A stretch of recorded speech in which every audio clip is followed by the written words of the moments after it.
ایک چھوٹے سے گاؤں کے کچے راستوں کے درمیان مٹی کے ایک سادہ سے گھر میں احمد اپنی بیوی فاطمہ اور ننھے بیٹے کے ساتھ رہتا تھا۔ گھر چھوٹا تھا، دیواریں پرانی تھیں، مگر دلوں میں اللہ پر یقین بہت بڑا تھا۔ غربت ان کے دروازے پر روز دستک دیتی، کبھی آٹا ختم ہو جاتا، کبھی چولہا ٹھنڈا رہ جاتا، مگر احمد کی زبان پر کبھی شکو نہ آتا۔ وہ اکثر آسمان کی طرف دیکھ کر کہتا، اللہ، مجھے تجھ پر پورا بھروسہ ہے۔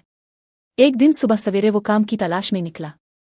سورج تیز تھا، راستہ لمبا تھا، قدم تھکے ہوئے تھے، مگر امید ابھی زندہ تھی۔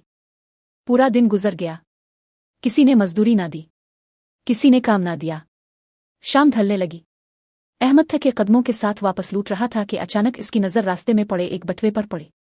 اس نے بٹوا اٹھایا، کھولا، اور حیران رہ گیا۔ اس میں بہت زیادہ رقم تھی۔ ایک لمحے کے لیے دل میں خیال آیا، اگر میں یہ رکھ لوں تو میرے گھر کی ساری پریشانیاں ختم ہو جائیں گی۔ مگر اگلے ہی لمحے اس کا ضمیر جاگ اٹھا۔ اس نے آسمان کی طرف دیکھا اور کہا، اللہ، یہ امانت ہے، اور امانت میں خیانت نہیں کر سکتا۔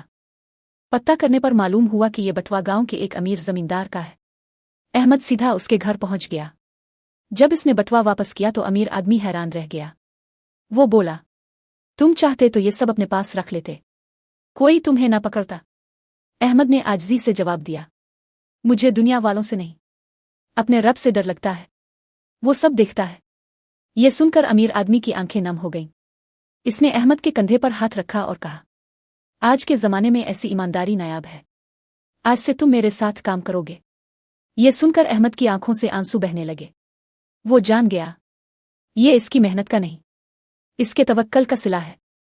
دن مہینوں میں بدلے، اور مہینے سالوں میں۔ احمد نے محنت اور ایمانداری سے کام کیا۔ آہستہ آہستہ اس کی حالت بدلنے لگی۔ مٹی کا گھر پکا ہو گیا، چولہا کبھی ٹھنڈا نہ پڑا، بیٹے کے چہرے پر مسکراہٹ رہنے لگی۔ مگر ایک چیز کبھی نہ بدلی، احمد کا اللہ پر یقین۔